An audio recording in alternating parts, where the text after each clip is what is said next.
topik hari ini yang kita akan diskusikan bersama adalah peletak dasar untuk nanti kemudian kita lebih dalam. Ya, pagi ini kita bahas mengenai konsep-konsep dasarnya. Apa tuh yang Ibu seringnya nyebutnya makanan? Apa sih makanan CAP gitu, Kelembagaan Ekonomi Pedesaan. Ya, kita punya 4 topik ya. Tentu Ibu memotivasi Anda semua dengan bagian pertama adalah apa sih tantangan dari pembangunan pedesaan saat ini sehingga kita membutuhkan mengkritisi bahasa Ibu, mengkritisi kelembagaan ekonomi pedesaan gitu. Ya, ada Ibu bentuknya kalimat, mohon maaf nanti kalian bisa mencerna lebih baik. Ya, yang jelas bahwa proses perubahan sosial karena tidak ada masyarakat yang statis. Yang pertama, Kakak selalu terus-menerus ingat di belahan manapun dunia, masyarakat itu tidak ada yang homogen, itu harus dipegang. Heterogen, punya identitas sosial masing-masing, baik individu, kelompok, organisasi, pun sampai masyarakatnya. Ya, yang kedua, kemudian pada masyarakat tersebut bukanlah kertas putih seperti adik-adik kita yang sedang belajar ke sekolah masih baru belum dilukis, tapi masyarakat sudah punya kesejarahan sosial, ekonomi, politik masing-masing. Mereka sudah menjalani hidupnya dengan membentuk value, nilai-nilai, membentuk aturan, bahkan mungkin ada yang sudah berorganisasi. Jadi mereka sudah punya struktur, posisi, peran dari yang paling tradisional baru ketua adat dan masyarakat misalnya. Jadi prosesnya perubahan sosial kita membahasakan dengan sederhana transisi. Selalu ada transisi. Dari agroekologi atau lokasi sumber daya yang awalnya basis pertanian skala kecil, kemudian menuju ekonomi pedesaan yang sudah berinteraksi dengan dunia global. Ya, kita mau menyebut sudah menjadi nasional ataupun menjadi global. Ya, itu di mana kalau sudah berhadapan dengan luar pedesaan, maka ekonominya akan beragam. Baik aktivitasnya pun sistem ekonominya. Paling sederhana kita punya menyebut sistem ekonomi kapitalis misalnya, yang orientasinya adalah profit oriented. Sistem ekonomi sosialis yang memang kekuatan dari kebersamaan sebagai satu warga yang dikelola oleh satu negara untuk mengelola ekonominya. Kemudian kalau di Indonesia kita sebut sistem ekonomi Pancasila gitu ya. Kita lihat seperti apa ekonominya. Nah, ini akan berkompetisi dengan pasar internasional yang lebih dinamis. Jadi satu proses gerakan. Kalian mau nyebut dinamika, transisi, atau kalau ada tonggak-tonggak kesejarahan berarti perubahan sosial. Ya, satu. Transisi kata kuncinya. Yang kedua kata kuncinya adalah di seluruh belahan dunia manapun ketika mengatakan development ya. Nah, ini khusus rural development, tentu tujuan tertingginya adalah untuk kesejahteraan ya.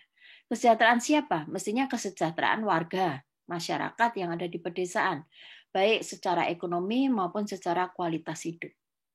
Jadi pertanyaannya, sudah tercapaikah di pedesaan? Sudah tercapaikah di tingkat nasional? Sudah tercapaikah di tingkat dunia? Ibu kalau dunia, apa dong ukurannya? Tentu kalian tahu, SDGs, Sustainable Development Goals, di mana tahun 2025 ya, pada 2045 mengatakan no hungry, no poverty, nah, apalagi itu, tidak ada kerusakan lingkungan, semua menjadi sustainability. Gitu.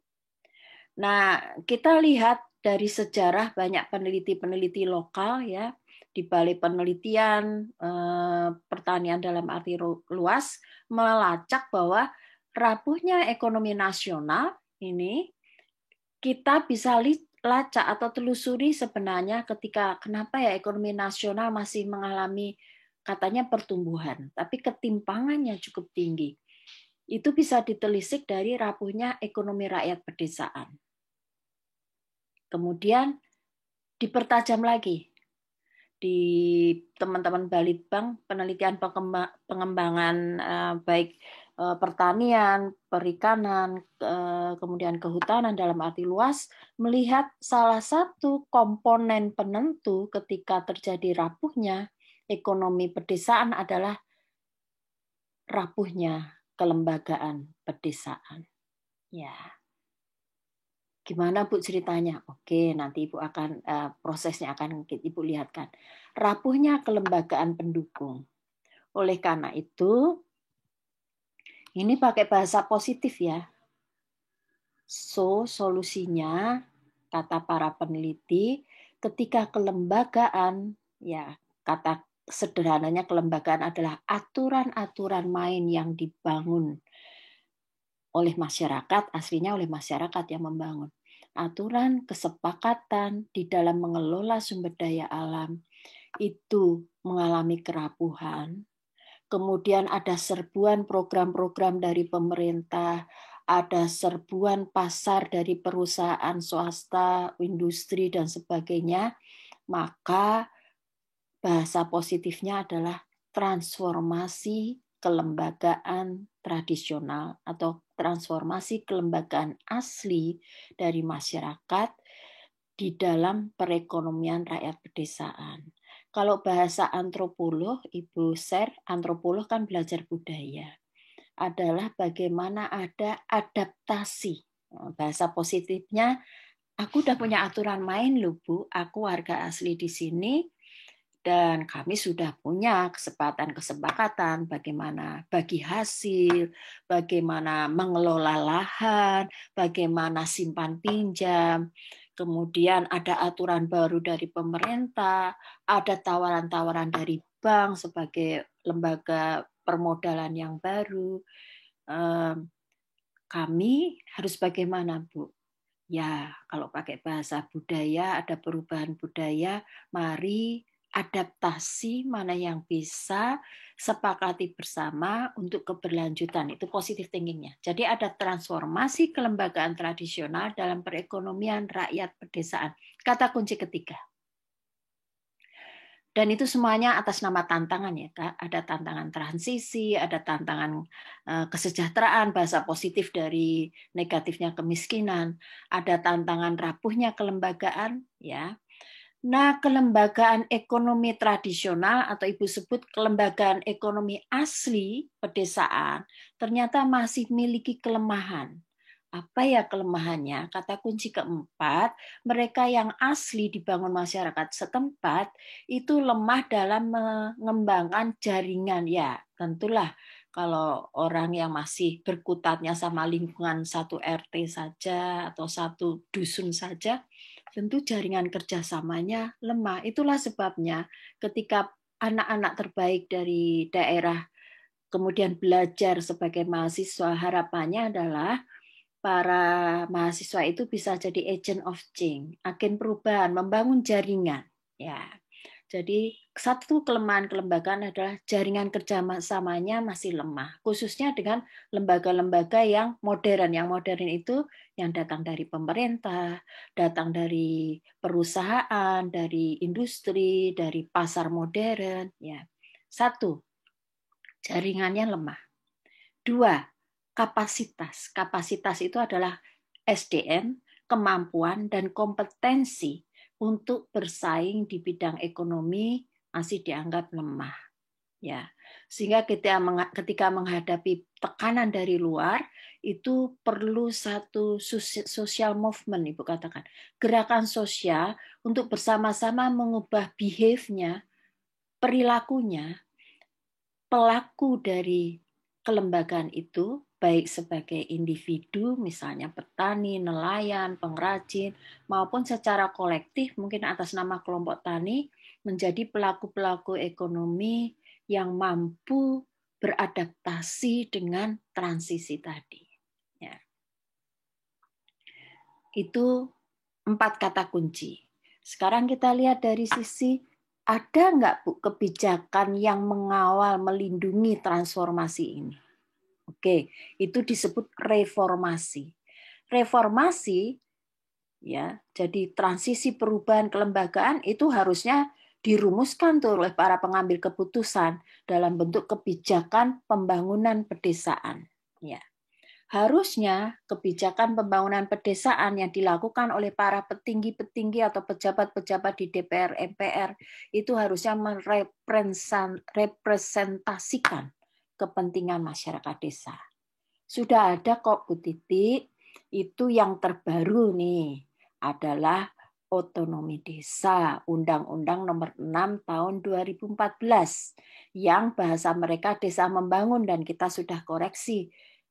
Kalau atas nama pengembangan masyarakat, atas nama kewenangan ada di desa, maka Ibu bukan desa membangun, Bu. Kalau desa membangun seolah-olah masih objek. Mari kita bersama-sama membangun desa. Jadi, membangun masyarakat desa. Oke, jadi secara kebijakan sudah ada tuh yang mendampingi untuk terjadinya reformasi kelembagaan. Ya. Kemudian diingatkan lagi oleh ilmuwan, hati-hati ya Bu Titik, reformasi kelembagaan itu multidimensi loh. Jangan fokus aja pada kelembagaan, Ibu menjaga betul itu bagaimana perubahan kesepakatan. Tapi ingat, harus orientasinya pertumbuhan ekonomi. Jangan lupa namanya nasional, pastilah pertumbuhan ekonomi setinggi-tingginya. Tapi kita udah ingatkan, harus ada pemerataan keadilan. Kemudian ingat Bu, dari sisi warga setempat, kemandirian budaya ekonominya. Ya, menghargai keadilan sosial ya, itu yang kita perjuangkan. Pertumbuhan ekonomi dan pemerataan dalam rangka keadilan sosial. Teman-teman ekologi nambahin, masih ingat Bu Titi, menghormati sumber daya alam. Sebenarnya arahnya adalah kelestarian atau pengelolaan sumber daya alam yang lestari. Ya, jadi itu multidimensinya. Ya. Terakhir sekarang pada pelakunya, arenanya atau wadahnya Ibu sebut. Wadahnya adalah bisa kelompok, bisa organisasi. Nanti kalian harus makin tajam apa bedanya kelompok, kelembagaan, organisasi. Ya. Ini masih wadah yang Ibu sebut saja. Ada kelompok tani, KUD, BUMDes, lembaga penyuluh. Ini adalah arena organisasi ekonomi pedesaan yang punya otonomi, punya tata nilai, dan punya kepemimpinan transformatif. Itu semua Ibu rangkum atas nama tantangan pembangunan pedesaan. Mudah-mudahan Kakak ingat dari sisi warga ada transisi, ada tujuan kesejahteraan, ada rapuhnya kelembagaan, kemudian rapuhnya pemain-pemain di dalam kelembagaan, kemudian ada kebijakan yang mendampingi, kemudian multidimensi, dan yang terakhir arena untuk menguatkan kelembagaan, yaitu ada kelompok tani, KUD, BUMDes, dan sebagainya. Oke, izin Ibu lanjutkan dulu. Mudah-mudahan bisa dipahami untuk tantangan pembangunan pedesaan ini. Oleh karena itu, kemudian Ibu mencoba banyak sekali teori kelembagaan, tetapi dalam perspektif sosiologi Ibu hanya akan ambil 3 yang seringkali dipakai baik oleh peneliti maupun kakak-kakak Anda yang di S2 dan di S3. Jadi kalau mau berteori apa sih kelembagaan itu? Teori kelembagaan itu teori yang digunakan untuk mengkaji, ya, meneliti, ya, menstudi proses, mekanisme di mana ada struktur, ada skema, ada aturan, ada rutinitas, jadi kontinuitas yang ditetapkan sebagai pedoman untuk perilaku sosial. Ya, gampangnya adalah bahasa sederhana Ibu, teori yang mengkaji bagaimana aturan main yang dibangun disepakati bersama oleh warga masyarakat dalam mengelola salah satu sumber daya yang dimiliki. Misalnya apa Bu? Sumber daya alam. Oke, lahan. Berarti aturan-aturan dibangun untuk mengelola lahan.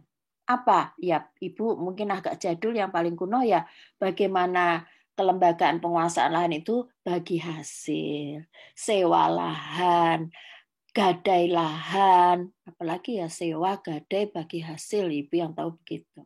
Kalau terkait simpan pinjam, Bu, uang ada, kelembagaan permodalan sebelum ada bankir yang tradisional, kelembagaan simpan pinjam, misalnya simpan pinjamnya itu dalam bentuk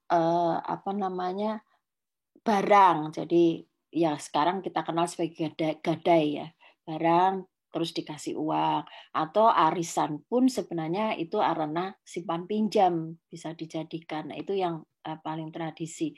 Kemudian simpan pinjam yang menyatu dengan pemasaran adalah tengkulak dan nelayan gitu ya. Itu namanya kemudian pola hubungan patron klien teorinya. Oke. Jadi semua yang menjelaskan seperti itu namanya teori kelembagaan. Ibu mulai dari yang pertama. Teori yang pertama adalah bahwa kelembagaan ekonomi itu adalah konstruksi realitas sosial. Apa tuh, Bu? Ini pencetusnya adalah Granovetter. Banyak orang memakai ini. Jadi membahas, menganalisis kelembagaan yang ada di pedesaan, itu anggaplah kelembagaan itu konstruksi. Konstruksi itu bangunan, bentukan. Yang membentuk siapa? Realitas sosial. Realitas sosial kalian tahu kan? Fenomena sosial yang ada di kehidupan sehari-hari. Ya. Jadi Ibu mau mencontohkan misalnya kelembagaan paling sederhana ya, kelompok tani. Ya. Dalam kelompok tani ini, jika itu dipandang oleh sebagai konstruksi realitas sosial, ya, maka kelembagaan kelompok tani itu dibentuk oleh realitas para petani yang mereka butuh untuk bekerja sama, gitu, butuh bekerja sama untuk mewujudkan cita-cita mereka. Jadi konstruksi sosial realitas. Kemudian konsep yang kedua, Ibu belum sampai ke teorinya ternyata. Ada 3 konsep di konstruksi realitas sosial, maaf. Konstruksi sosial realitas, urutan ketergantungan jalur atau disebutnya ini dari ilmu ekonomi, jadi urutan, jadi semacam proses produksinya seperti apa. Jadi bicara kelembagaan harus lihat prosesnya seperti apa. Kemudian yang ketiga adalah konsep social network atau konsep jaringan sosial. Jaringan sosialnya seperti apa. Jadi 3 hal ini merupakan teori kelembagaan yang menggunakan konsep konstruksi sosial. Dari 3 itu, yang paling utama adalah social networking atau jaringan sosial. Karena jaringan sosial ini yang menentukan kelembagaan ekonominya. Ya. Jadi jaringan sosial sederhananya, Bu Titi adalah petani. Bu Titi kalau bertani itu sendiri atau memanfaatkan keluarga atau memanfaatkan tetangga untuk ikut membantu. Ya, saya dengan tetangga lah. Selain dengan anak. Oke, tetangganya siapa? Itu yang kebetulan dekat sawahnya dengan saya, A, B, C. Itulah jaringan sosial. Ya, itulah networking yang Bu Titi punya di dalam hubungan tenaga kerja. Oke. Kalau untuk modal ke siapa?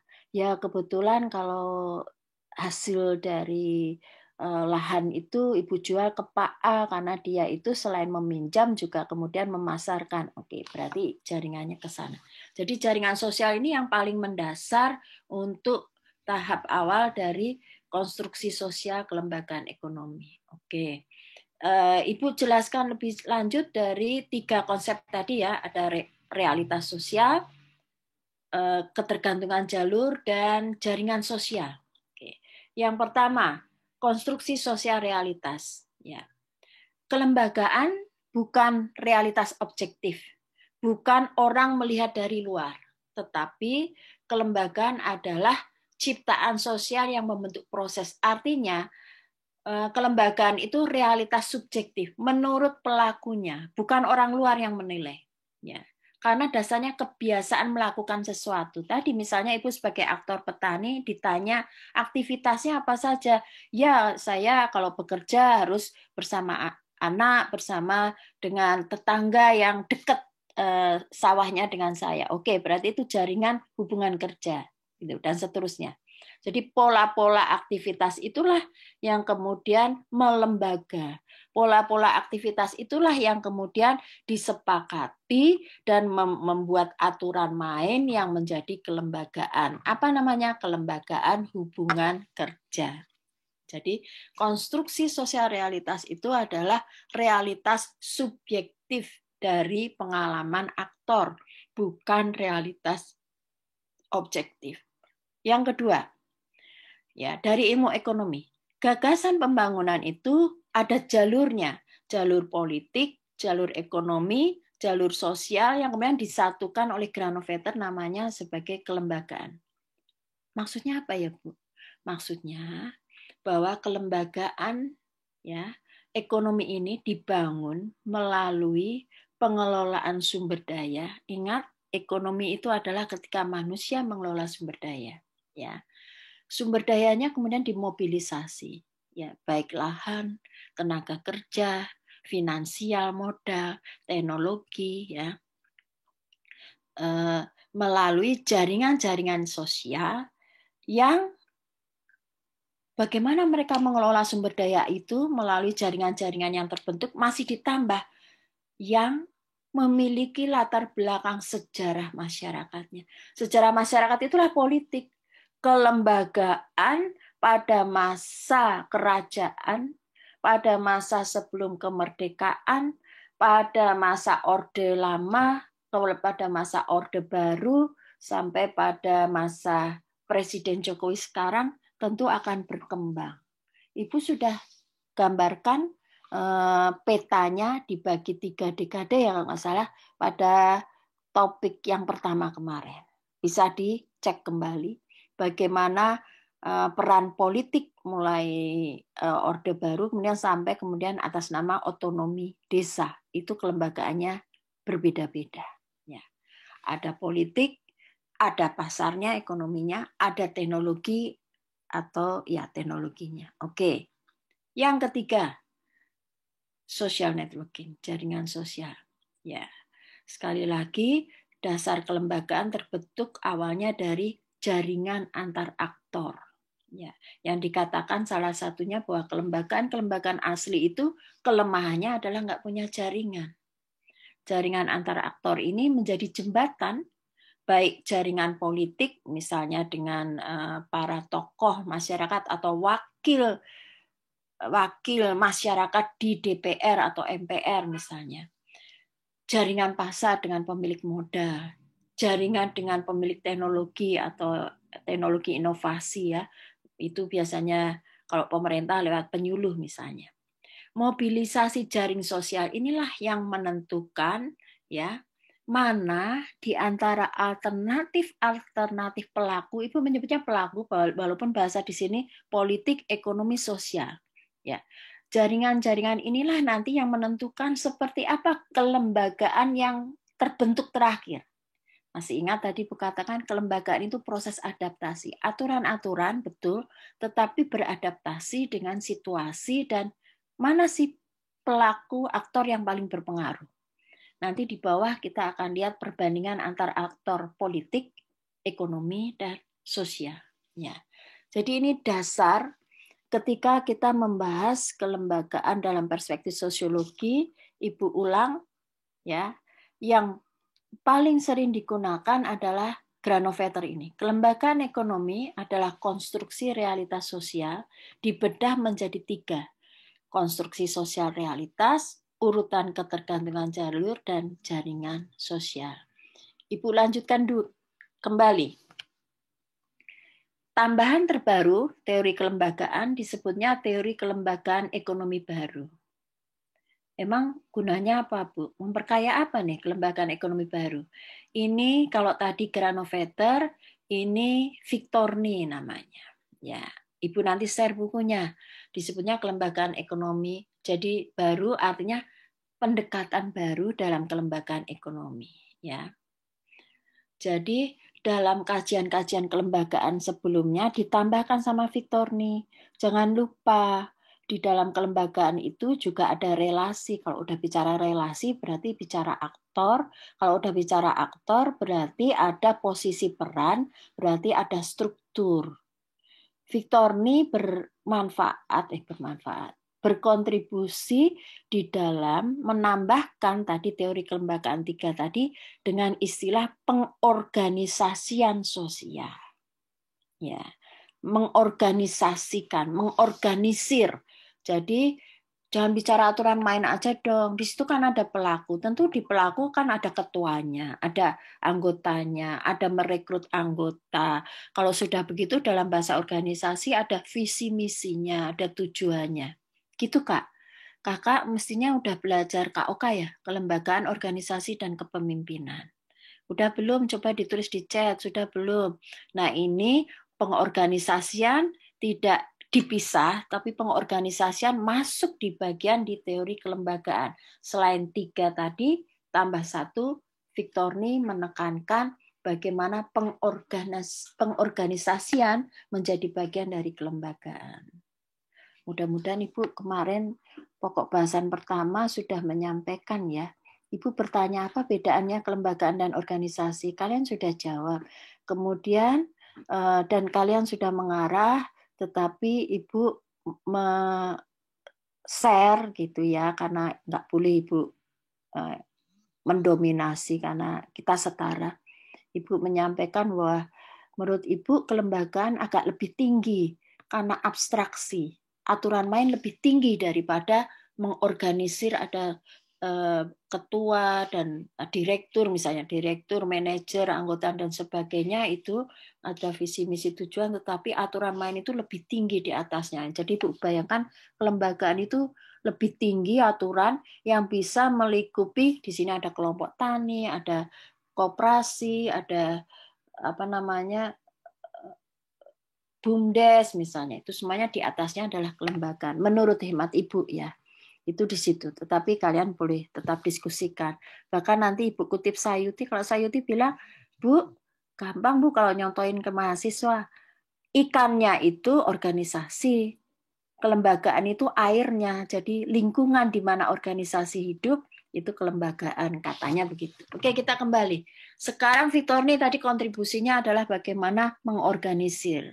Jadi teorinya adalah ada mekanisme yang mengatur perilaku. Tentu ada struktur. Ya, karena tadi Ibu katakan ketika sudah ada para pelaku, ada aktor, pasti ada posisi peran, ada relasi, jadi ada struktur. Ya, jadi ada pengorganisasian sosial. Ya. Terus kita ingat lagi ke Bapak Weberian yang motivasi tindakan, rasionalitasnya, ya rasionalitas tindakan dari para pelaku itu terkait konteks, ya. Jadi rasionalitasnya dimotivasi oleh sistem kepercayaan bersama, adat norma jaringan. Jadi maksudnya rasionalitas dari kelembagaan yang berjalan itu adalah kesepakatan bersama. Ibu gabung nih, kepercayaan bersama, adat norma jaringan dan kelembagaan itu artinya ya kesepakatan bersama, aturan main yang dibangun basisnya agama silakan, basisnya adat norma silakan, basisnya jaringan silakan. Ya. Ini Victorni sumbangan yang terbaru.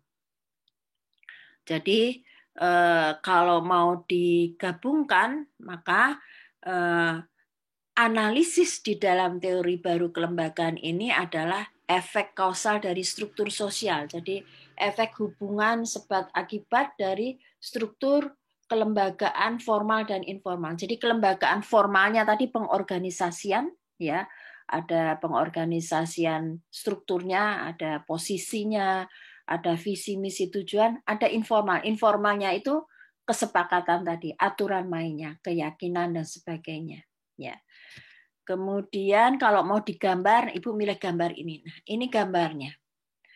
Mudah-mudahan nggak bingung, tetapi aslinya yang teori kelembagaannya Pak Granovetter yang 3 tadi itu ada di atas. Jadi teori kelembagaan yang baru itu ingat ya Bu Titi, pertama ada lingkungan kelembagaan. Ya, lingkungan kelembagaan itu yang dari asli bisa untuk alat analisa ini. Yang asli itu berarti tindakan kolektif yang disepakati bersama oleh warga setempat.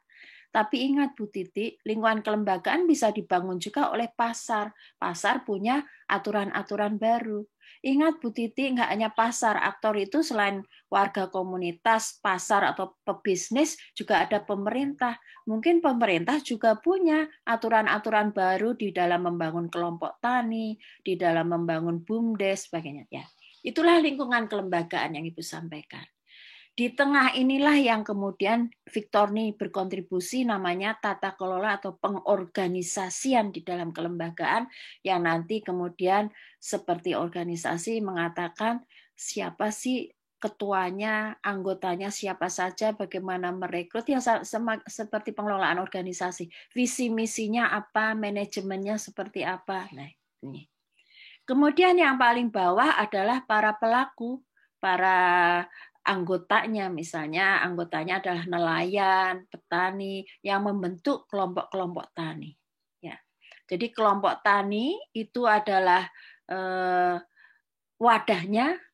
Mungkin mereka punya kesepakatan asli tadi, tindakan kolektif, lingkungan kelembagaannya. Mungkin mereka juga dibentuk dari pemerintah. Ada loh kelompok tani bentukan pemerintah.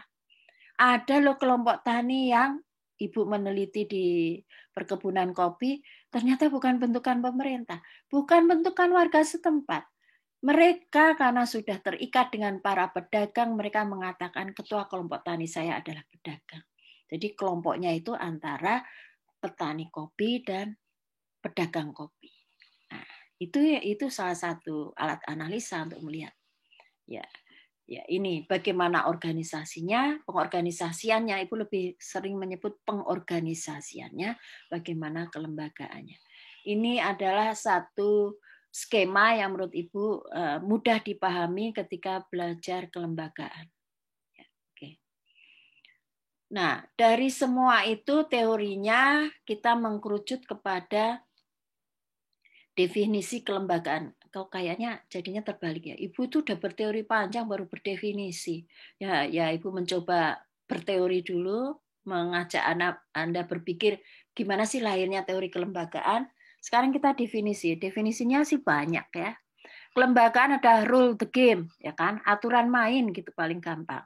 Kelembagaan menentukan organisasi sosial. Kelembagaan adalah wadah tempat organisasi hidup. Nah, ini sama nih sama Ibu menyebut kelembagaan itu airnya, organisasi itu ikannya, gitu bahasa sederhananya. Ya. Abhov, kelembagaan adalah norms, ya aturan main yang sepanjang waktu melayani tujuan-tujuan kolektif, ya nilai-nilai kolektif dari masyarakat begitu. Nanti above yang kita pakai ya above atau siapa? Ketika kita membedakan 3 aktor nanti ya. Oke, Kuncoro Ningrat, kelembagaan adalah ways, cara perilaku ways itu cara hidup ya pada kelompok ya terpola berfungsi untuk tujuan tertentu. Oke. Nah, sekarang kita lihat kelembagaan-kelembagaan ekonomi pedesaan Ibu contohkan nih.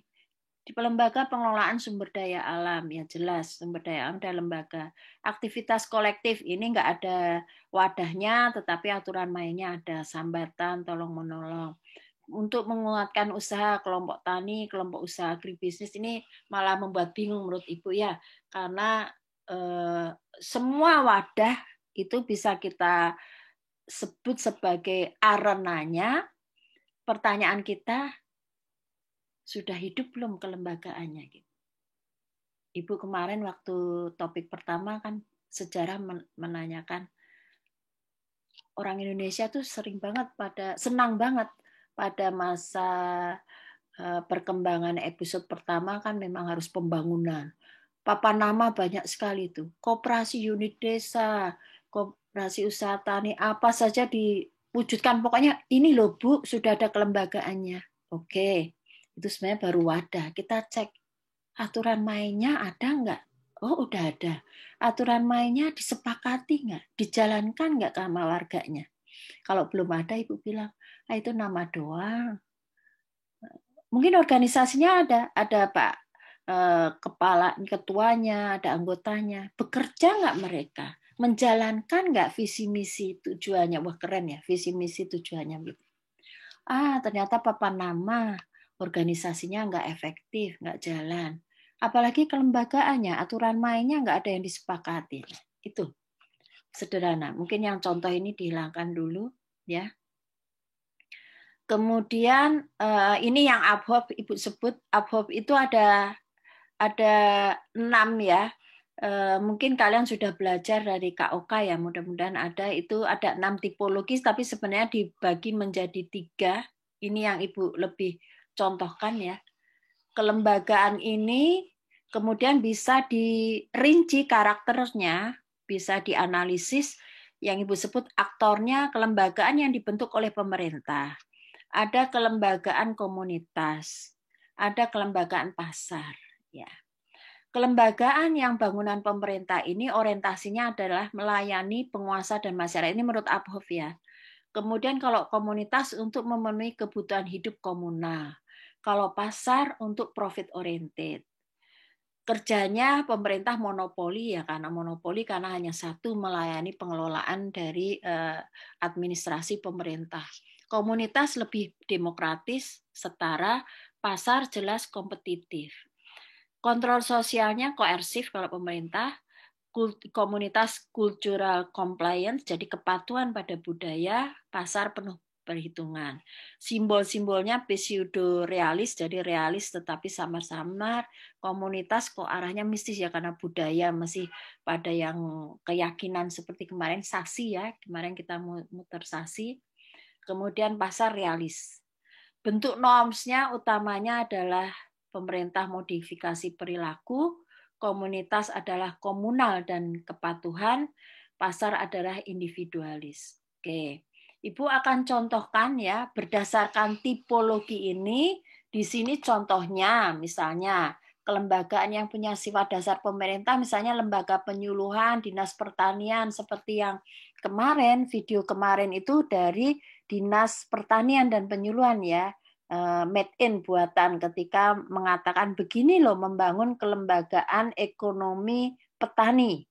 Nanti Bu putar lagi kalau lupa.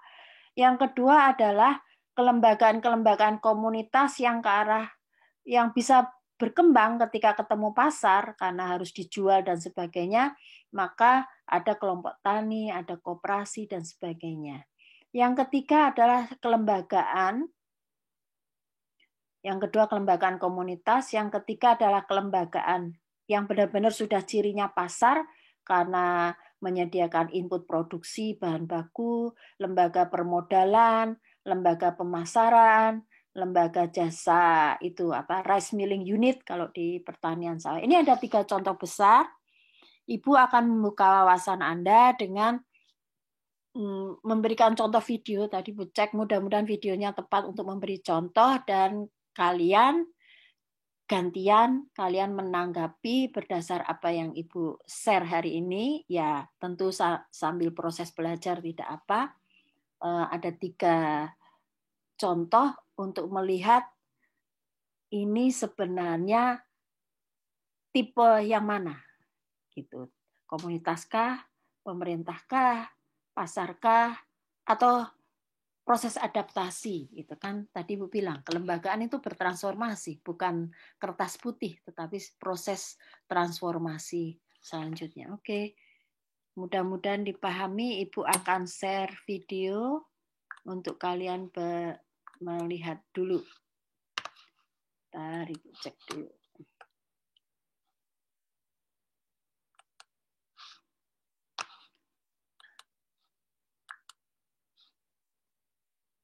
Oke. Ya. Enggak apa-apa. Turut berduka kayak ya Kak Lutfiatur Hasanah. Yang mana dulu ya? Oke. Oke. Ibu share dulu yang kelompok tani.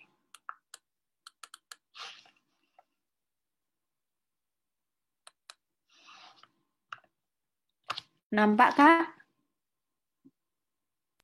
Nampak, Lihat, Ibu. Ibu. Ya. Oke, kenapa kita harus membuat organisasi tani?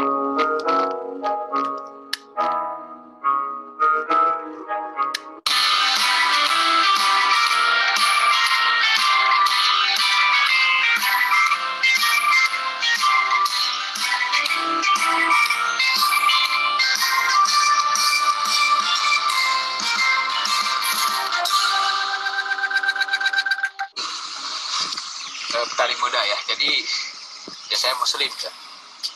Kalaupun sholat pun berjamaah itu kan caranya lebih beda. Satu. Kemudian yang kedua, kenapa harus membuat organisasi? Karena pertanian beda dengan pabrik. Pertanian ini pemilik lahannya sangat luas. Sumber daya manusia petani pun sangat banyak. Kemudian berada di beberapa daerah yang nantinya produk pun akan berbeda tergantung dari karakteristik produk sendiri dengan lokasi sendiri. Nah, sehingga di situ orang organisasi itu sangat penting. Kita tahu bahwa bertani itu perlu waktu. Ada yang hanya 25 hari, ada yang 45 hari, ada yang sampai 3 bulan untuk produk-produk pertanian. Diatur bagaimana produk itu bisa menghasilkan secara kontinu dengan kualitas yang terjaga, sehingga perlu orang-orang.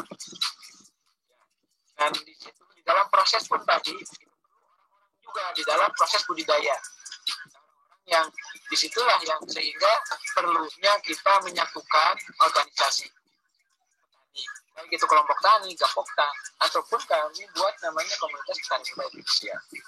Itu para petani muda yang memiliki berbeda-beda, sehingga di situ kita akan sama-sama saling membangun, berkomunikasi, kemudian berkolaborasi dan saling berkontribusi. Itulah pentingnya kenapa kita harus memiliki lembaga organisasi. Selain itu, dengan adanya organisasi ini kita bisa menutup istilahnya orang-orang yang selalu berpikir kapitalis, selalu memarginalkan bisnis-bisnis kecil. Kalau kita berjamaah se-Indonesia dari Sabang sampai Merauke, kemudian kita satu pintu dalam satu organisasi tani muda misalkan, orang-orang yang berbuat zolim kepada para petani, kepada UKM kecil pun kita bisa halang dengan rekanan teman-teman yang sama-sama satu organisasi dari Sabang sampai Merauke. Nah, itulah pentingnya kenapa kita harus memiliki organisasi. Kemudian yang satu hal lagi, kita akan mempermudah nanti termasuk akses teknologi, informasi teknologi, kemudian istilahnya pembiayaan, kemudian pasar, kemudian bagaimana kita sumber daya manusia supaya para petani yang lain itu bisa saling berbagi informasi, berbagi ilmu, dan berbagi teknologi. Barangkali itu untuk pentingnya kita berjamaah bisnis dalam suatu organisasi. Terima kasih.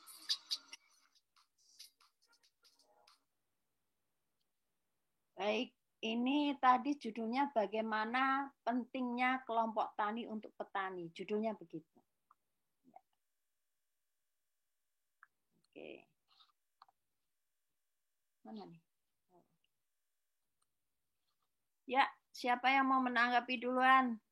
Ini pemicu awal. Kita sedang belajar teori kelembagaan. Tadi ada Granovetter, ada Victorni, kemudian ada Apfov bilang ada 3 tipologi.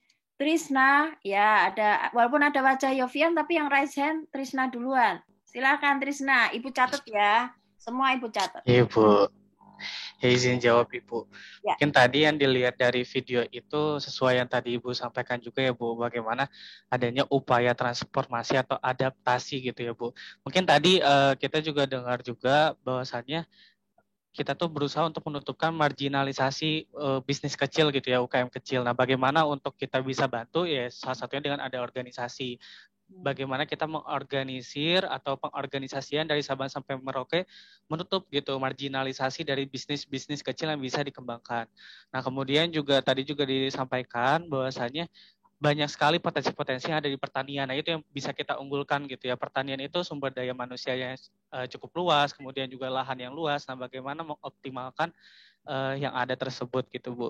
Kemudian juga harus adanya continue ya Bu ya, dan kualitas itu terjaga. Nah, itulah salah satu poin bagaimana untuk memaksimalkan bisnis yang ada, karena kita punya potensi gitu, kita punya aturan gitu makanya dengan adanya organisasi ini bisa untuk memaksimalkan dan adanya continue nanti ke depannya.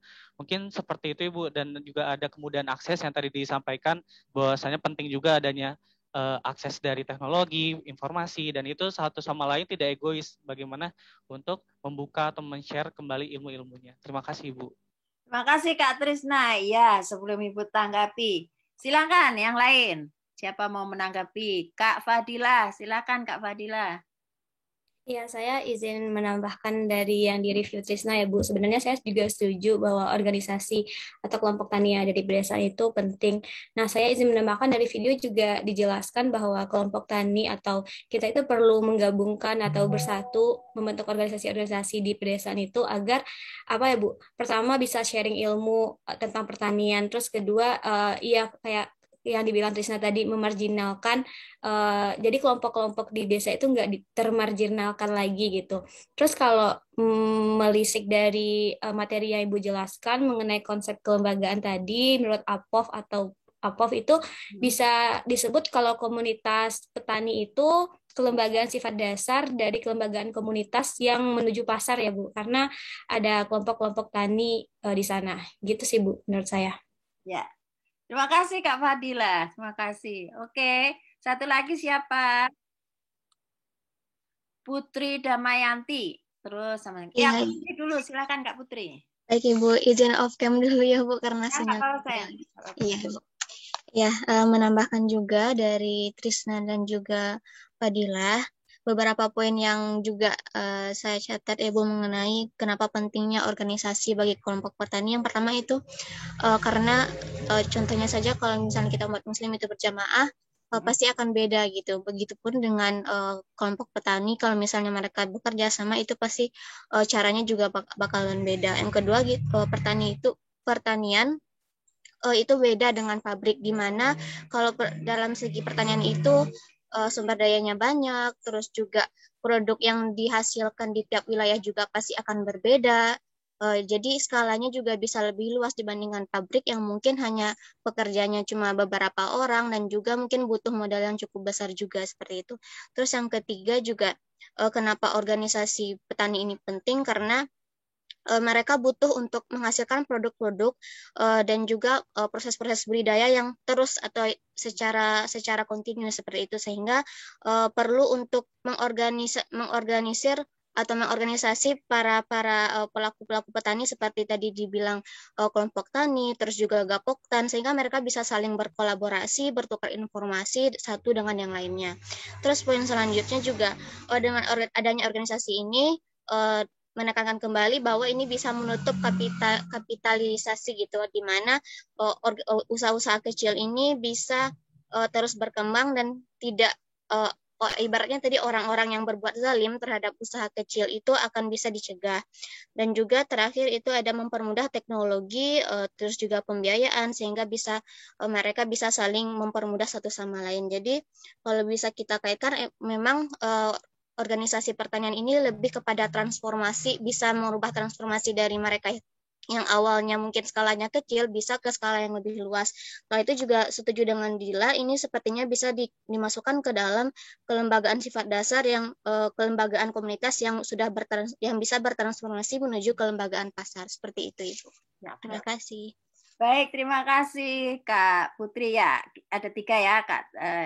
Untuk pertama itu Kak Trisna, Kak Fadila, dan Kak Putri. Ya.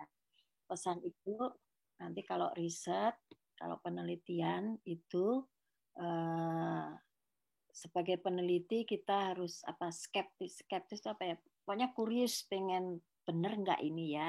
Tetapi memang kalau pendekatan kuantitatif, survei, kita harus percaya bahwa karena kita yang mendesain pertanyaannya biasanya udah berupa kuesioner tertutup, ya dianggap yang menjawab itu objek kita, ya dia udah menjawab apa adanya, udah benar. Kalau kualitatif, kita membangun bonding dulu dengan mereka, sehingga kita menggali, bisa saja apa yang awalnya A, bisa saja nanti kemudian terbuka dari lebih dalam dia menceritakan. Nah, ini karena kita nontonnya dari video, ya kita asumsinya percaya apa yang diomongkan. Tadinya Ibu, siapa sih ini yang ngomong? Dia itu warga asli apa dia sedang wakil pemerintah gitu, tapi kita positif thinking dia warga asli yang cerita, sehingga Ibu sepakat nih dari prosesnya yang dia sampaikan runut tadi memang udah nampak bahwa semua arahnya memang untuk membangun ekonomi setempat, kemudian untuk mampu berhadapan dengan kapital, artinya meningkatkan SDM-nya, pengelolaan sumber daya alamnya, kemudian mereka yang termarginalkan dilindungi, memudahkan akses dan sebagainya. Jadi perlu diatur. Ya udah. Mudah-mudahan aturannya itu kesepakatan bersama komunitas, kemudian tadinya dia agak belibet antara lembaga dan organisasi, tapi ya artinya organisasi adalah mengelola, ya mengelola, mengorganisir dari semuanya dan ada aturan. Yang poin Ibu di sini kalian mudah-mudahan bisa memahami ketika bicara kelembagaan adalah bicara aturan mainnya seperti apa, dan di dalam pendekatan kelembagaan yang baru tadi bahwa di dalam kelembagaan selain pengaturan ada jaringan, ada kemudian pengorganisasian. Victor ini bilang pengorganisasian. Jadi pengorganisasian terkait visi, misi, pengelolaan gitu ya, pencapaian tujuan itu masuk bagian dari kelembagaan. Jadi semuanya itu adalah kelembagaan ekonomi pedesaan, dan sepakat bahwa ini memang basisnya lebih ada ciri komunitas petani. Asalnya memang ide bergulir, ya mungkin nanti ditangkap juga oleh pemerintah, masuk program, ada proses adaptasi antara program pemerintah dan kelembagaannya dibangun pemerintah beradaptasi dengan kelembagaan asli yang di masyarakat. Kelembagaan pasar mampu beradaptasi dengan kelembagaan, mudah-mudahan kelembagaannya kuat gitu. Ada tesis dulu, ya itu menyebutnya kalau hubungan antar dua konsep, Ibu menyebutnya tesis. Tesis itu ada yang dulu mengatakan begini, kalau kelembagaan aslinya lemah, ya kan, biasanya nanti yang hidup yang kuat untuk mengembangkan ekonomi itu adalah kelembagaan dari luar, intervensi yang masuk luar biasa dari pemerintah, dari swasta sebagainya. Tapi kalau kelembagaan aslinya kuat, maka kelembagaan yang dari atas itulah yang nanti berproses ikut beradaptasi dengan kelembagaan asli, dan itu lebih sustain, atau lebih sustain apa? Lebih kontinu bisa berjalan, itu ada. Tapi mungkin kakak belum sampai ke sana karena nanti itu S2. Yang poin Ibu adalah pahami betul kita sedang bahas kelembagaan dalam konteks aturan main dan kelembagaan dalam konteks pengorganisasian. Dan tadi ini adalah tipe, betul, ini adalah tipe yang dari asli, ya, komunitas asli tadi yang muncul, walaupun udah luar biasa, berarti mereka bertransformasi, berjejaring, udah bisa membangun kompetensinya, sudah ada. Tadi kan kelemahan kelembagaan dalam transformasi, nggak punya jaringan, kompetensinya lemah, tapi tadi ditunjukkan sudah bagus. Oke, Ibu izin dulu. Sekarang seri kedua Ibu pindah ke nelayan ini. Sama nanti ya. Tolong dianalisa pakai tadi yang kelembagaan dan tiga tipenya pemerintah, komunitas, atau pasar tadi ya, transformasi. Oke, yang ini dulu.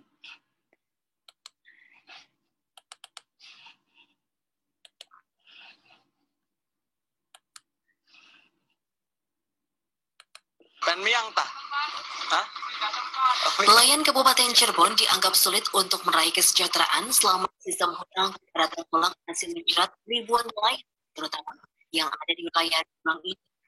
Keberadaan tengkulak sendiri menjadi dilema bagi nelayan karena butuh biaya terutama untuk kebutuhan kapal dan akomodasi untuk laut yang akhirnya memaksa nelayan untuk berhutang. Keadaan seperti itu diperparah karena koperasi sebagai soko perekonomian tidak berfungsi sebagaimana mestinya, yakni membantu kebutuhan nelayan tradisional. Problem tersendiri bahwa ternyata nelayan Lubang itu terikat permodalan oleh para tengkulak. Ini adalah persoalan tersendiri, tetapi perlu penanganan dari pemerintah. Bagaimana pemerintah membantu upaya itu? Karena terjerat hutang kepada tengkulak, nelayan pun akhirnya terpaksa menyicil dan membayar dari hasil tangkapan tergantung pada kesepakatan yang telah dibuat antar tengkulak dan nelayan yang bersangkutan. Meski dirasa tidak mungkin pemerintah menghapuskan beban nelayan pada tengkulak, namun nelayan berharap pemerintah bisa meringankan beban dengan menghidupkan koperasi dan permodalan yang mudah agar nelayan bisa lebih sejahtera. Muhammad Solihin, RCTV, Cirebon.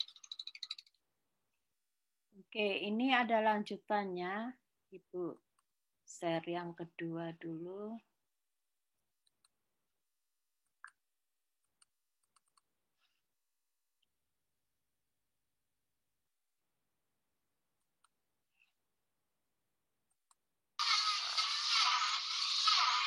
Tempat pelelangan ikan di Desa Citemu, Kecamatan Mundu yang tidak aktif dan terbengkalai ini seolah menggambarkan kondisi TPI yang ada di seluruh pesisir Kabupaten Cirebon.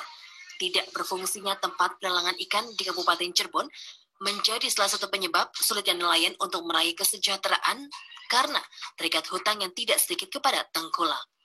Koperasi nelayan pun seperti dibuat tidak berdaya karena tidak bisa dipungkiri keberadaan tengkulak secara tidak langsung membantu nelayan untuk tetap bisa melaut. Meski pada akhirnya jeratan hutang semakin mencekik nelayan. Udah beberapa kali untuk pemerintah itu kan kendalanya cuma satu titik dengan betul. Kalau kita untuk menghidupkan TPI atau nelayan kita untuk maju, tolonglah bantu masyarakat nelayan. Dulu kayak dikeluarkan dari bakul, sementara bakulnya kan nggak mau, dan sampai sekarang belum direspon. Pemerintah Kabupaten Cirebon pun dianggap tidak pernah sedikit pun memperhatikan kesejahteraan nelayan. Terlebih jika menengok kondisi tempat pelelangan ikan yang tidak ada aktivitas selama puluhan tahun seperti ini. Nelayan tradisional berharap pemerintah Kabupaten Cirebon bisa memutus rantai tengkulak secara perlahan agar nelayan tidak bergantung dan berhutang kepada tengkulak yang puncaknya nelayan kecil menjadi sulit meraih sejahtera. Muhammad Solihin, RCTV, Cirebon. Baik, silakan. Kak Indah, Sri Indah, silakan Kak Indah.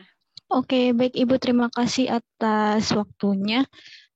Tadi saya melihat video tersebut ya. Itu juga sebenarnya domisili dekat lah dengan saya. Itu kabupaten, saya di kotanya. Jadi ya sering-sering lihat juga gitu tentang nelayan.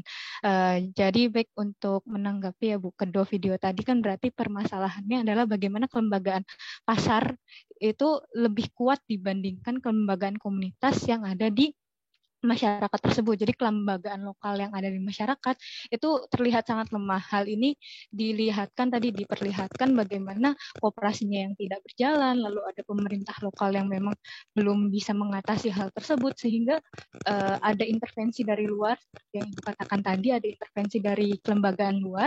Tadi berarti kelembagaan berupa tengkulak ya Bu, masuk ke dalam masyarakat yang akhirnya masyarakat bergantung pada kelembagaan tersebut karena dari kelembagaan tersebut masyarakat mendapatkan modalnya, tetapi di lain sisi gitu hal itu juga merugikan, mungkin dari seperti bunganya dan lain-lain, sehingga nelayan itu tidak bisa memaksimalkan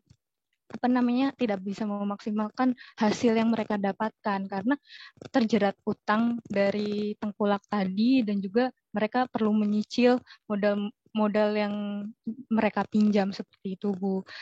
Terus yang video kedua itu sama juga terkait kooperasi yang tidak berjalan, TPI kan itu tempat pelelangan ikan di mana sebenarnya nelayan itu bisa melembagakan ya masyarakat itu berlembaga gitu dengan TPI untuk menjual hasilnya. Tetapi dilihat dari video tersebut, TPI-nya memang tidak sama sekali tidak terurus gitu. Dari lokasinya tidak terurus, lalu tidak ada kehidupan di TPI tersebut sehingga terpaksa gitu nelayan juga akan kesulitan dalam pemasarannya. Yang akhirnya ya mereka balik lagi ke tengkulak tadi lagi. Jadi mereka terjerat sih Bu dari kelembagaan lokal yang memang kurang kuat. Lalu ada intervensi kelembagaan luar yaitu tengkulak masuk dan kayak menjerat mereka seperti itu, Ibu. Terima kasih. Terima kasih Kak Indah. Oke, yang kedua ada Kak Salsa. Silakan Kak Salsa. Oke, baik. Saya setuju dengan pendapat Sri bahwa kelembagaan lokal di kedua kasus tersebut itu kurang kuat dan adanya intervensi dari kelembagaan luar, yaitu tengkulak yang masih memegang kelembagaan pasar, di mana mereka masih memikirkan keuntungan di atas komunitas. Nah, dalam hal ini pemerintah harus lebih memperhatikan nelayan-nelayan itu dan memberikan permodalan kepada kelembagaan lokal itu. Yang kasus pertama ada koperasi yang tidak berjalan. Lalu yang kasus kedua ada tempat pelelangan ikan yang tidak berjalan dan juga koperasi yang malah tidak kuat gitu untuk melawan para tengkulak itu. Sehingga pemerintah harus memberikan perhatian lebih. Dan juga nelayan-nelayan tersebut harus menguatkan komunitas di dalam itu diri mereka sehingga mereka bisa melawan kelembagaan luar itu agar tidak terjadi intervensi yang merugikan mereka. Sekian dari saya, terima kasih. Terima kasih Kak Salsa. Ada lagi? Yuk, masih diberi kesempatan. 2 partisipan Raisen. Silakan Kak Witri sama satu lagi Kak Witri dulu ya. Silakan Kak Witri. Ya, baik Ibu atas kesempatannya. Kalau misalnya Witri melihat dari kedua periode tersebut, dalam periode tersebut terlihat kalau misalnya tantangan dari pembangunan pedesaan, walaupun mungkin itu tidak tahu ya Bu tepatnya itu di pedesaan atau bukan, memang jaringan sosial itu masih menjadi tantangan terberat. Karena kalau misalnya jaringan sosial di warga nelayan tersebut sudah terbentuk, maka nelayan tersebut tidak akan sampai seperti itu. Kalau misalnya udah ada kolaborasi dari pemerintah setempat dengan nelayan dan penjual atau pedagang di pasar, itu tidak akan terjadi hal demikian. Nah, jika dengan demikian, apakah kita harus menyalahkan pemerintah ataukah kita harus menyalahkan nelayan? Menurut Fitri, hal ini tuh Bu tidak hanya terjadi pada nelayan yang terdapat di Cirebon tadi saja, karena di daerah Fitri sendiri, kalau misalnya udah analisis itu kadangkala itu ada salahnya dari pemerintah yang seharusnya memberikan jaringan sosial koperasi permodalan seperti saat sekarang. UMKM itu diberikan kepada UMKM, tapi banyak dari pemerintah disalahgunakan, tidak diberikan kepada pihak yang membutuhkan, tapi dengan diberikan kepada memang yang dekat orangnya dengan pemerintah itu dahulu, baru diberikan ke pihak UMKM. Mungkin seperti itu saja, Bu. Terima kasih. Terima kasih. Wah, kayaknya Kak Witri tertarik skripsinya tentang politik nih, politik ekonomi lokal. Karena yang diteliti tentang ada kedekatan jaringan itu namanya rent seeking nanti Bu. Oke, lanjut satu lagi ada siapa tadi Kak? Siapa? Kak, silakan ada satu lagi tadi. Siapa ya? Ibu nggak lihat? Ibu, mohon maaf, kayaknya tadi itu Salsa masih belum lower hand Bu, jadi kelihatannya di. Oke, baiklah, baik.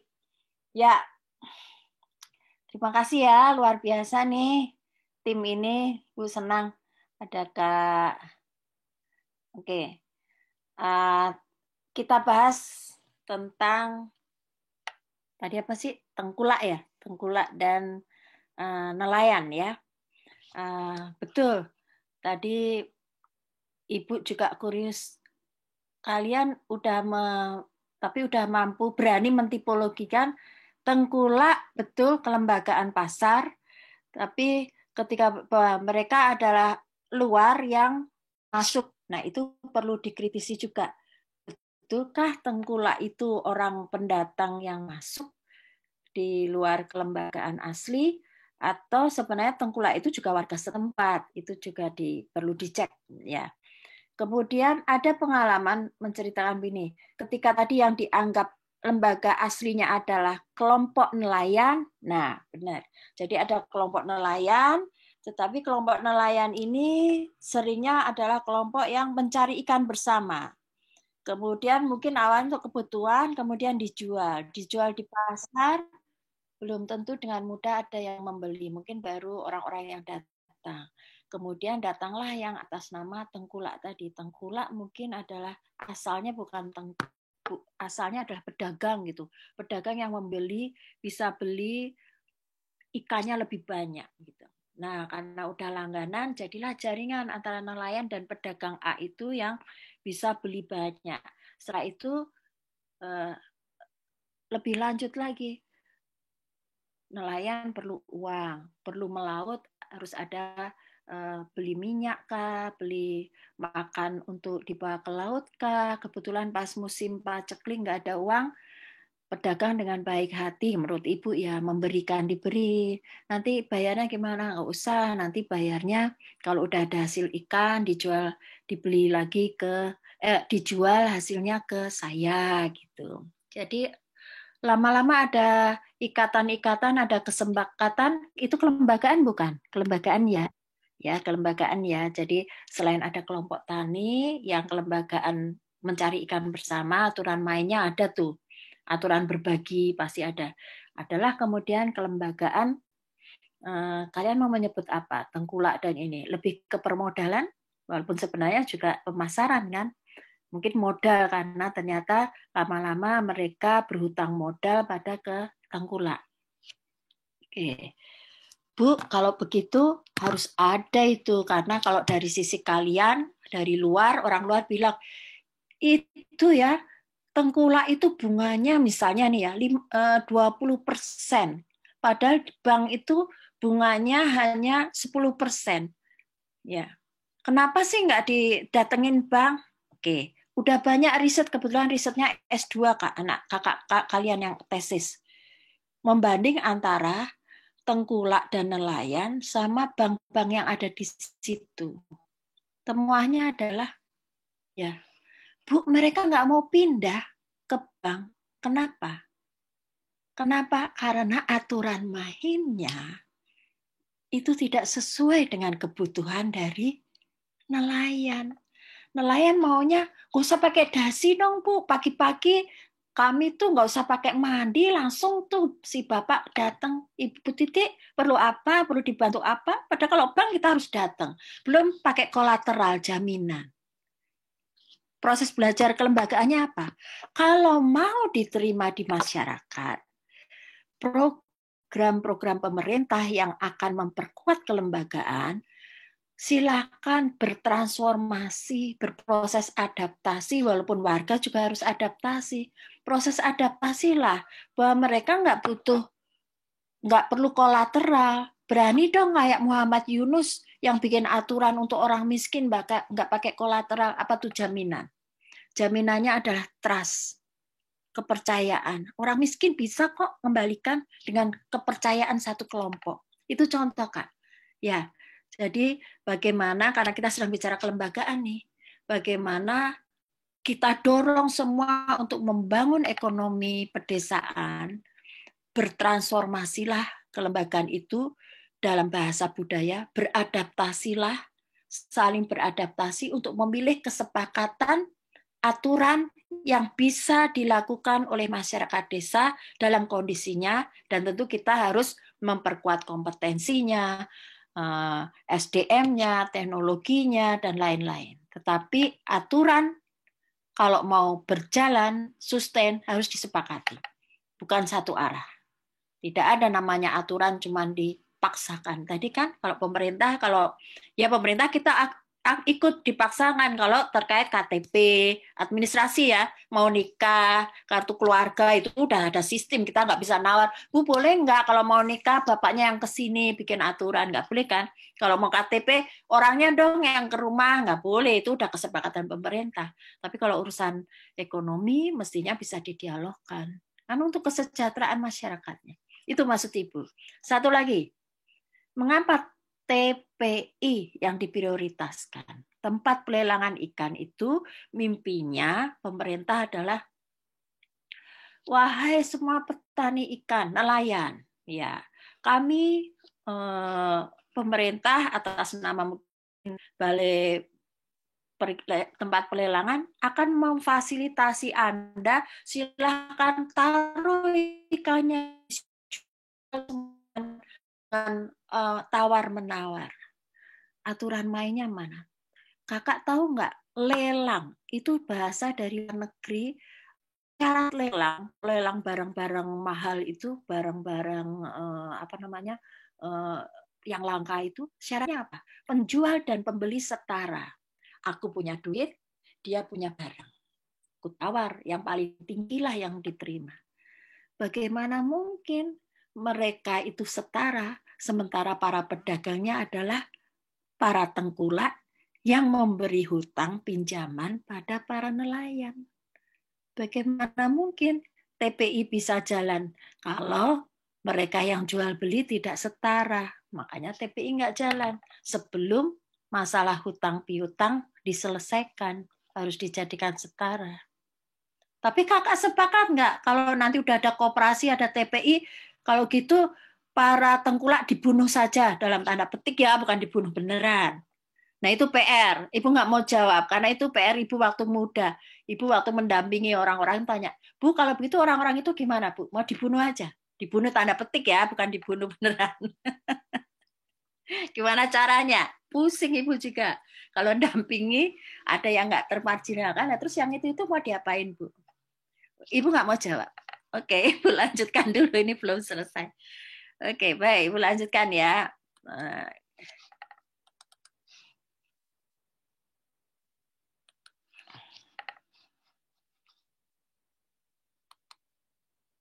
Nah, ini Ibu nanti share bukunya saja ya.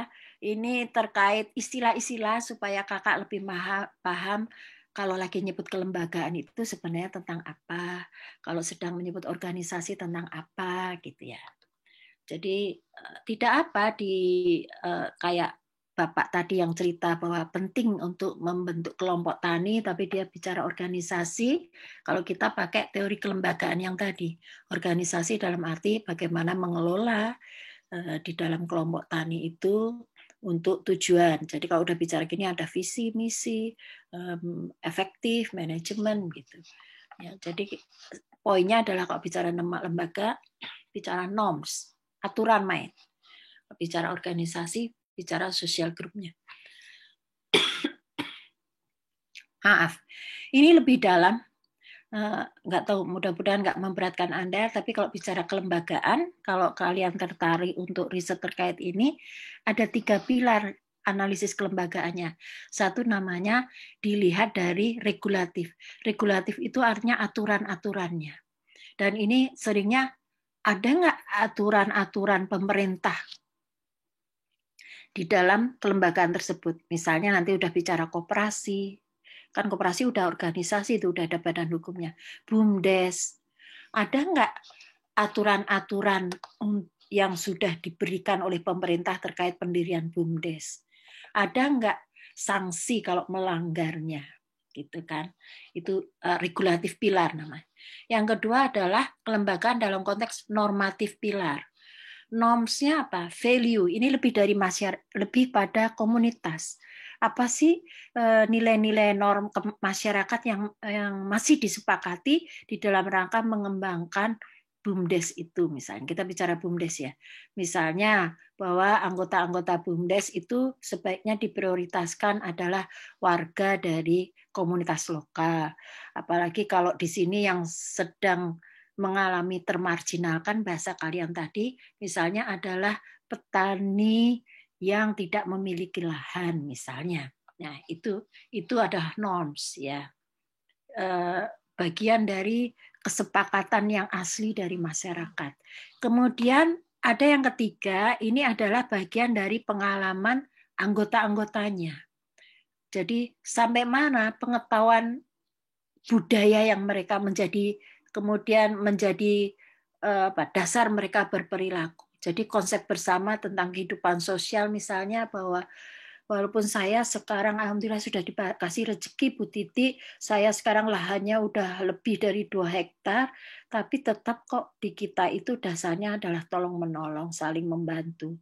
Jadi ketika sebagai bagian dari anggota kelompok tani, ada kelompok tani yang lain yang sulit, kita akan tetap saling tolong menolong, itu selalu ada. Nah, ini cultural kognitif. Jadi ada 3 ini alat analisa, Kak.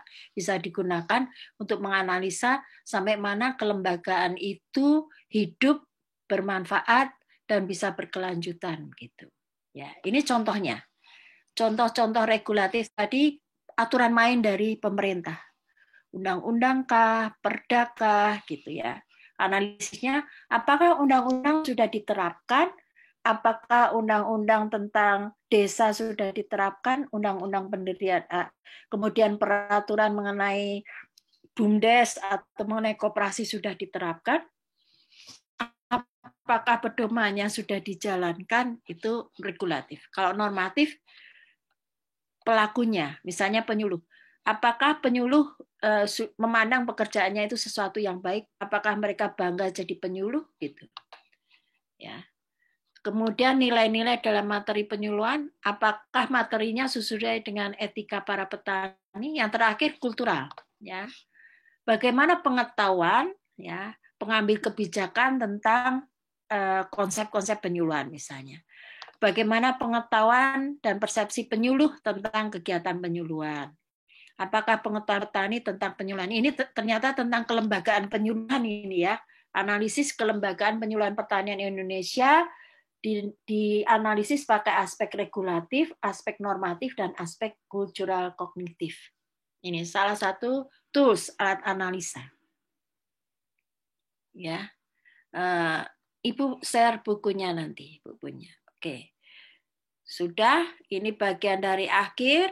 Kemudian kalau ada diskusi, tapi Ibu izin bagian ini ya, review yang kemarin ya, belum dijawab pertanyaannya.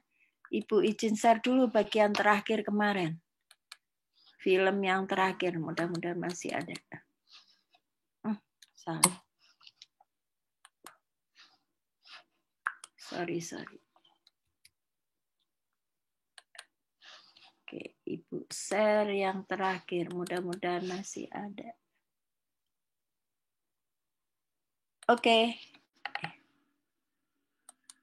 Mengapa harus KIP?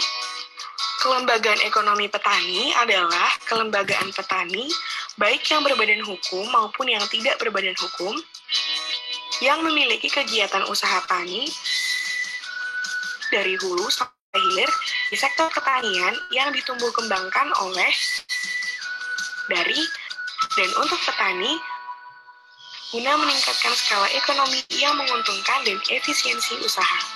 Berdasarkan amanat Undang-Undang Dasar 1945, Pasal 33 mengenai perekonomian nasional dan kesejahteraan sosial, Undang-Undang Nomor 19 Tahun 2013 Pasal 69, Pasal 80 Ayat 2 mengenai kelembagaan ekonomi petani, salah satu upaya pemerintah untuk memberdayakan petani adalah dengan pengembangan kapasitas kelembagaan petani yang diarahkan untuk meningkatkan kelembagaannya menjadi kelembagaan ekonomi yang dapat meningkatkan skala ekonomi, efisiensi usaha, dan posisi tawar. Hal ini ditegaskan oleh Presiden Joko Widodo pada acara Rapat Koordinasi Nasional Kementerian Pertanian tanggal 5 Januari 2017 yang menyatakan